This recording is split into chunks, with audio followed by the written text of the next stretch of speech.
Hi folks, welcome to Season 10. Yes, we're still wearing these dumb things. I wish we weren't, but for now, it's what we have to do. But soon they'll be off. I can sense it. Before we get to the movie, I know we've just had a bit of a hiatus, a bit of a break, and I'm sure you've been watching a lot of movies. Since you couldn't watch them with me, you've probably been watching them with your son. Yes. What is the experience of watching a movie with Lorenzo? He's really into it, and 45 minutes in, he'll just say, I'm done, let's watch something else. He just wants to watch the Disney Ichabod Crane story, which is fun and all, the first 40 times you watch it in a month. Well, you won't get that here. No.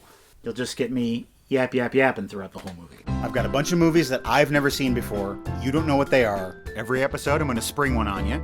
It might be good, it might be bad. We'll watch it and talk about it. Welcome to the basement. The first movie of 2021. What could it be? It's right here in this envelope. I hope you're ready to raise hell, because that's what happens when hell comes to Frogtown. I have no idea what this is. It was sent to us by a generous viewer, and now we're watching it. Released in 1988, HCTF stars pro wrestler Roddy Piper, Sandal Bergman, and Rory Calhoun. It was directed by R.J. Kaiser and screenwriter Donald G. Jackson. This film spawned one sequel, the direct-to-VHS Return to Frogtown. Could you remind me who Rory Calhoun is? What movies was Rory Calhoun in? Well, he was in this one, and this one, and this one. Oh, no, I haven't seen that one. Your gift today is something that I made. What? I made this with my own hands.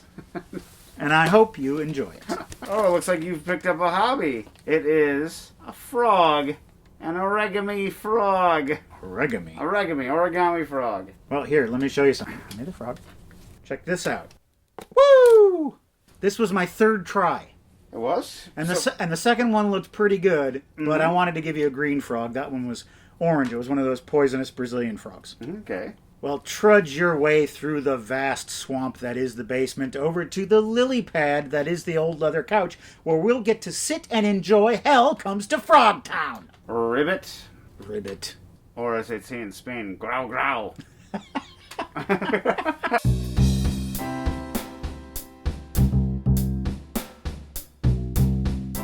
Well, this is about the worst omen I can imagine.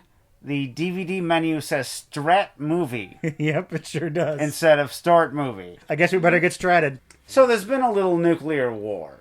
You maniacs! You blew it up! Hey, Squid Lips, what you up to? Oh, nothing much. Forget about those characters, because they don't come back.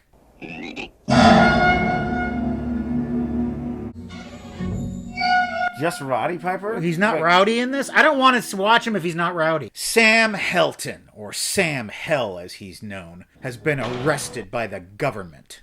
I can't believe the ref is allowing this. They're gonna torture him or do something or other, but MedTech steps in. That's the part of the government where the science lives. How the hell did you get in here? With this. And this. And a key.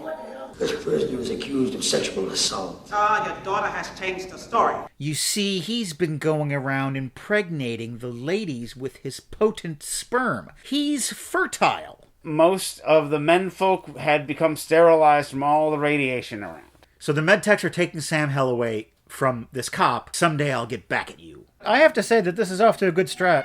They fit him with a special high-tech codpiece. I'm authorized to offer you a clean slate. All charges dropped. As long as you keep assaulting women.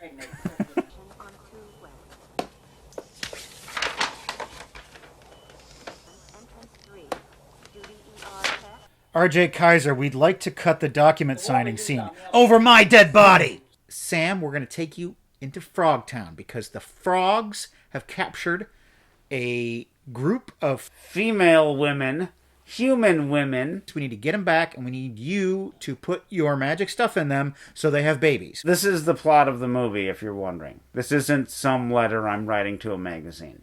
This promise of lots of sex just kind of irritates Sam. And he certainly doesn't like to have this machine ensconcing his private parts. He's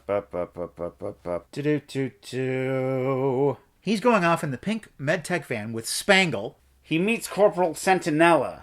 She's a badass with a big gun. Off we go on the Vagina Mobile. They pull over to the side of the road. And Sam decides to escape. But that thing that's around his junk starts beeping. Oh, my doink! If anyone but me tries to unlock the ECR, a 1-ounce charge of plastic explosive will detonate. I have special earrings that control that. I can make it torture you in unpleasant ways with my earrings. That night they go camping. Spangle goes into Sam's tent. She wants to get some of what he's got. I need to keep you active because the arousal keeps you more fertile. Which is the excuse I give. I always give. And she tries to seduce him. Those earrings end up getting touched. And Sam gets shocked to the nethers once again. After that little sexcapade, Centronella comes in. Sam, I want to get with you. Insert pipe joke here. They start doing the groove thing, but Spangle comes in and cockblocks him once again. Basically, nothing has happened to Sam's genitals that he likes yet. The next day, they enter Frogtown. But what if I get them pregnant and we're still in Frogtown? Fill all the terms of your contract and you won't ever have to find out. Oh, yeah? Yeah. Yeah! What? Huh? who? Their motion tracker goes jigga-doo. There's someone out there. They see this woman lying in the road. We got a pregnatable one. They capture her, take her back to the camp. Spangle injects her with some sort of drug that makes her horny. I've injected her with oysters and chocolate. Now get to work. Sam, you're going to do your thing, whether she likes it or not. Take the woman sexually. I don't know. I don't like doing this. I need romance. Because I'm such a romantic. Don't worry. I've been trained in seduction techniques. I will get you in the mood. And she starts taking off her clothes and she starts writhing around. I learned my seduction techniques from the Cruisin' Chubby's Gentlemen's Club off of Highway 12. I don't know if it's supposed to be sexy or funny or sad. It's all three. Sometimes it looks like she's entirely made out of sinews and tendons. Yeah, it really does. Sam's just kind of not interested. Spangle's ashamed. And Sam says, put your clothes back on. I'll do the deed with this lady. He shakes her all night long, so to speak, and the next day she's just in love with him. Well, I hope this refugee woman enjoys being a single mother as well, going across the wasteland.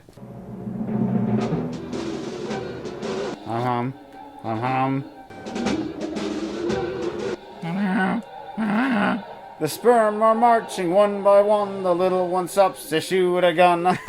It's time to go undercover. Spangle is going to dress up like Sam's sex slave. For this nerdish woman, she certainly has a lot of sexy underwear. And Sam really loves that. And he takes advantage of that because he doesn't like Spangle because she put a machine on his loins. This is a classic bit of movie subterfuge. The S&M boondoggle. I believe Pauline Kael was the first to identify that as a cinematic technique. Finally, hell comes to Frogtown. They go into town. There's a bar there, Frog Bar. Cat people bop bop. Frog people bop bop. I've come here to do two things. Kick ass and chew bubblegum. And you guys, I have so much bubblegum, I don't think I'm ever going to run out. And Sam runs into one of his old friends, Lonnie O'Toole, otherwise known as Looney Tunes. Looney, LT I like to call him, is working in the uranium mines, and it sells for big bucks. By the way, Sammy, you still super fertile? Looney Tunes can introduce Sam to Leroy, who's the head honcho around here. I love you. Wow, that's weird. No, it's not. This is the secret spy word. She's kind of the mole in the frog organization and is going to take her to the women they have to rescue. I want to sell you this hot piece of womanhood. I do not seek a sex slave. I'm looking for more of a personal assistant, someone who can help me just do the stuff I got to do every day. Is she familiar with the Microsoft Word Suite? Bull comes in. He works for Commander Toady. Who brought this here? Is that you, Matt? Did you do this voice? Shut your hole! Bull takes possession of Spangle. The frog dancer is named Arabella. I can help you rescue your friend, but first I want to get busy doing the nasty with you because I've heard stories. I don't know. You're a bit too ugly. Why don't you put this bag over your head? That will help me maintain an erection. Shouldn't his junk be exploding by now? Yeah, it really should. His dick monitor starts beeping. Oh no, Spangle's out of range. I better run. I know a shortcut to Tunnel 43. She also knows a shortcut down the stairs. She looks like she should be in a White Snake video. Take her to Toti.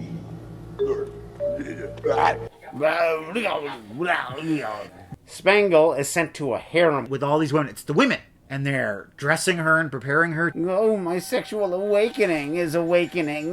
Without great passion, you cannot face the dance of the three snakes. She's dancing. Sam has been captured by Bull, and Bull says, I'm interested in that machine that is athwart your body. And so I am going to chop it off of you with this chainsaw. It's wired to blow! But the chainsaw runs out of gas. Whew! I'll just fill it up with some gas.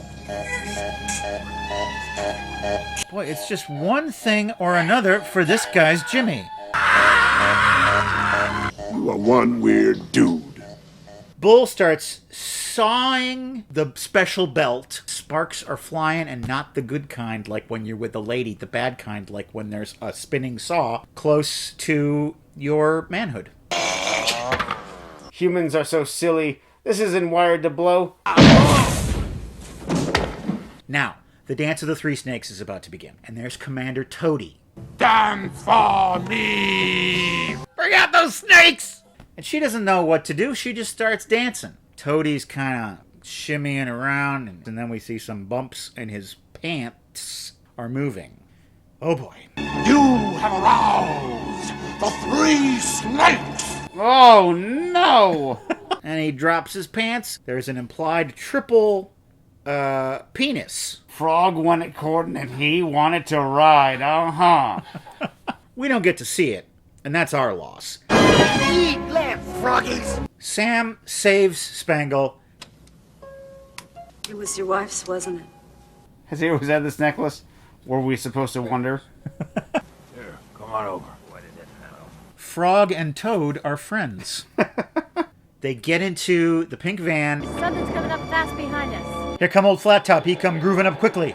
They're being chased by a Toad tank. Mr. Toad's Wild Ride. The Toads are in hot pursuit. Frogs. It's not Toad Town. It's Frogtown. Right now, the movie wants to be Mad Max, but it's just Sad Max. They get cornered by this guy. It's that guy from the beginning of the movie that was really angry. He's going to build a nuclear weapon, and he's going to blow up the world all over again. Sam has that sword on his back. You remember the sword? The sword that he never had? Since when does he have a sword? He throws it, impales the dude, and he falls off of a cliff to safety. Wait, did he... What? That's the thing you're not supposed to see in a movie. Yes, that stuntman landed safely on that stunt pillow. Yep. Sam hears an explosion. The medtech van has been blown up, and everyone inside presumably killed. There's Commander Toady. You gotta wrestle that frog. Come on, get him in a suplex. Off the top rope. Oh, Craig, I'm so happy right now. Meatloaf? How'd you get here? Sam pulls a few tricks out of the Three Stooges playbook. Wise guy! Commander Toady's dangling off a cliff, grabs that sword, the magical sword, really, chops off Commander Toady's flipper. Commander Toady falls down to his death. The ladies and everyone, they're all alive. And Spangle is back in her old clothes. What's this for? I don't know. They gave him the prop. Enjoy this MacGuffin? Nope. God damn it. Let's have you do your job What do you mean when I'm finished my duties? pleasing them booties. A soldier's work is never done. Booyah. That's my job! You know, I like the way it stratted, and I love the way it finished. Hell comes to Frogtown. We went straight to hell and Frogtown. When I was sitting here at the desk collecting my thoughts, I first thought it wasn't that bad. But then I thought for another 12 seconds, and yeah, it's pretty terrible. It's really bad. At one point in the movie, I thought this movie is so bad, it's evil. And I'll get to that point eventually. The movie starts out, and for around a minute, I had hope. The tone of the opening narration. In the latter days of the 20th century, there arose a difference of opinion. Oh, this is a really dry humor right here. And then that stopped. I don't know what Roddy Piper did besides this and They Live, which both came out the same year, by the way. Yeah. It was a big year for Roddy. Yes. Why didn't anyone ever cast him as a villain? He plays the heel in the wrestling world.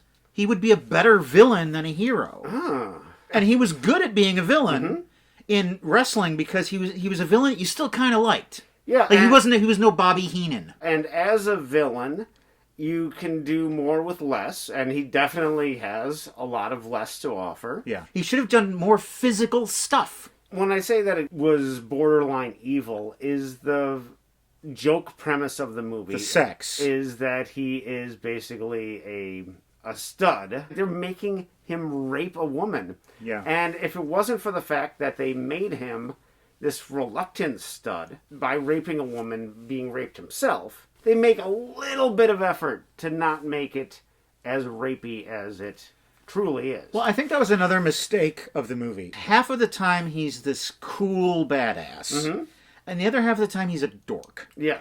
They should have gone full dork, because that would have made the movie funnier, that would have made him more sympathetic, and that would have made his eventual heroism more of a character journey. I have some other ways that the story could have been improved. They established a love triangle between Spangle and Centronella and Sam. They could have done more with that. I mean, if you're going to bring it up in the first place, you may as well play it out. There could be some tension between the two ladies. There can be, tension. Also, they could have tied in the kidnapping of the women with this uranium scheme. Somehow. It just would have made it a more interesting and intricate plot. They could have made it a little bit plainer that Spangle is a sexless being who dresses up and plays at being sexy and fails at it every single time because she sees it from a cold medical necessity. And so you don't really get her sexual awakening at the end of the movie when she has the veil dance. You know how I would have improved this movie? What's that? I would have had Spangle be a one-armed semi-truck driver, and she's trying to free the sex slave. Sam Hell would be along for the ride and having to stop not just one car, but loads of cars, and a guy with a flame-throwing guitar. That's how I would just driving down this long road. It almost seems as though George Miller saw this movie and is like, "You're ripping me off? I'm going to rip you off, and I'm going to do it right." I felt like the production design team and the location team were trying to do a good job. I thought there was some nice stuff with the tatters of bureaucracy. The Checkpoint Charlie that they have to go to. The locations in Frogtown. This industrial wasteland. I don't know my economic history of the late 70s, early 1980s in America, but whatever happened was a boon for sci-fi movies because there was just so many abandoned factories, abandoned neighborhoods that we could just blow the hell up back then. Sure. Well, I have a fun fact about Frogtown. Yes. Other actors who were considered for the role of Sam Hell. Tim Thomerson. Okay. You don't remember him? He was all over the 80s. No, okay. And Daniel Stern.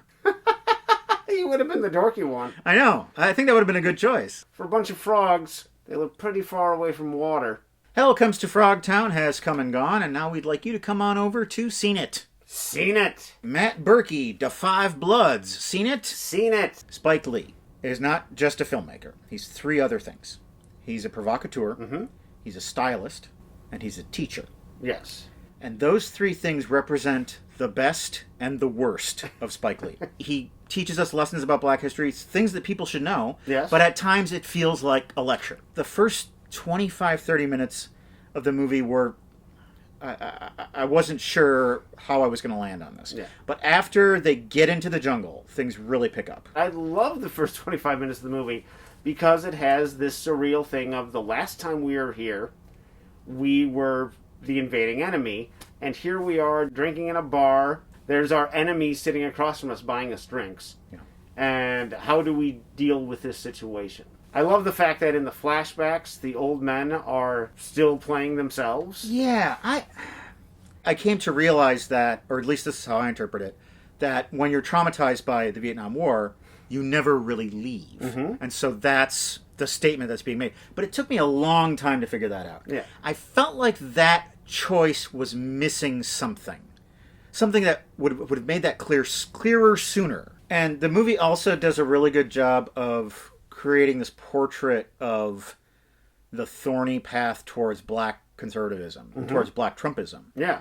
Where you can easily see this guy, he's traumatized by the war, he hates the Viet Cong, he can very easily hate Mexican immigrants for the same reason. Yeah. At first I thought the MAGA hat was a bit on the nose, Yeah. but that became a very important symbol for that character. And I really hope Delroy Lindo gets an Oscar nomination for the performance, because better. I can't even imagine how you even get there to where he was. Andrea McCurdy writes, Borat was very funny and is way better than the first film. Still the same joke, but it lands much better. Seen it. Cinque. Seen it. I agree. It is better than the first one. I was not expecting a character arc for Borat.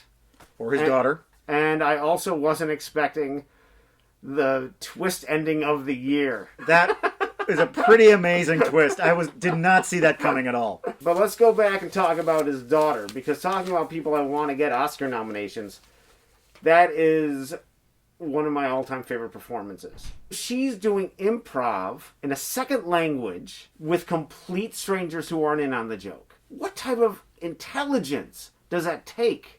It's amazing. It felt like a complete movie, more so than the first movie, which felt like a series of sketches. Chris Nyaradi, my buddy and I started a podcast called Boozing and Bonding, where we get drunk and watch James Bond movies.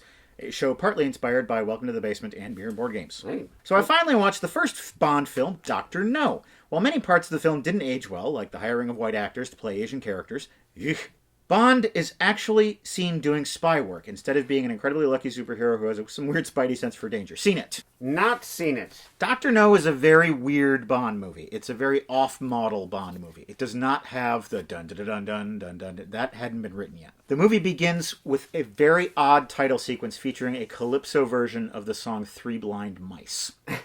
I think anyone who's a James Bond fan should watch it just to see the first James Bond movie, but it's not going to satisfy you like a James Bond movie should. Dead Parrot Jones. Seen it? Frost Nixon. Fantastic portrayal of an already very interesting interview. It's one of my top 10 films. Seen it. Seen it. This is yet another of the cinematic portrayals of Richard Nixon by Frank Langella, who he's terrific. Ron Howard directs this. He's a fine director always. He only becomes great when he does period pieces of his childhood. Beautiful Mind, that racing movie he did, they're all, I think, far superior than Gung Ho or Splash or anything along those lines. There is a relationship that quickly forms between the men. You get to see how much these guys were boxing with each other while they were doing these interviews. They're not entirely antagonistic the entire time. The suggestion, you should marry this pretty young woman. She's Swiss and they don't pay taxes there. A place that you can go that is not a hell or a Frogtown is our website, welcometothebasementshow.com. There are PayPal donation buttons there that you can click on to donate to help support our show. Plus, you can watch every episode we've ever made. Every single one. One of our generous donors is Brendan, who says, thanks for helping to make 2020 a good year. Looking forward to an amazing 2021. Happy New Year! Ho, ho, ho! To see the exciting contents of our mail crate, that's right, we get packages and postcards and parcels in the mail, and we open them on our unboxing show, which comes out this coming Friday. Yeah, we got a lot of stuff this week. Welcome to the Basement Unboxing. Welcome to the Basement Unboxing. That's how it goes week after week. That's how we do it. Forever! Thanks for watching Hell Comes to Frogtown with us, and now watch this. This is just like the chainsaw scene in Scarface, except this one has a frog and a professional wrestler. The other one just had the frog? Shut your hole!